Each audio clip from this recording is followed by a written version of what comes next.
চার্বাকরা যেহেতু প্রত্যক্ষকে একমাত্র প্রমাণ হিসেবে মনে করেন, তাই তারা বলেন যে আমরা যা কিছু দেখতে পাচ্ছি সেই সকলেরই অস্তিত্ব আছে, যা কিছু দেখতে পাচ্ছি না তার কোনো অস্তিত্ব নেই।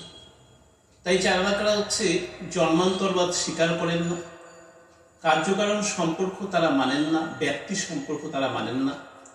এই কারণেই তারা জন্মান্তরবাদ স্বীকার করেন না। যে জন্মান্তরবাদ যে আমরা এই জন্মের যে কৃত কর্মফল, আমরা যা জন্ম গ্রহণ করার পরে যে কৃত কর্মফল যা করি বা যুগ যুগ ধরে বিভিন্ন জন্মে আমরা যে কৃত কর্মফল করে থাকি, তা পরের জন্মে আমরা সেটা ভোগ করি পরের জন্মে। এবং এইভাবে আমরা প্রারব্ধ সঞ্চিত প্রিয়মান এই তিন ধরনের কর্মফলের কথা আমরা বলি। যারা ভারতীয়, যারা আস্তিক দর্শন, যারা বেদ বিশ্বাস করে, তারা এই ধরনের তিনটি কর্মের কথা বলে। কিন্তু চার্বাকরা বলে যে যেহেতু চৈতন্যের সঙ্গে সঙ্গে দেহের মৃত্যুর সঙ্গে সঙ্গে চৈতন্যের বিলুপ্তি ঘটে, আত্মার বিলুপ্তি ঘটে, দেহের সঙ্গেই আত্মার বিলুপ্তি ঘটে, আত্মা বলে আলাদা কিছু যেহেতু থাকে না, তাই এই কর্মফলের কোনো বিশ্বাস নেই।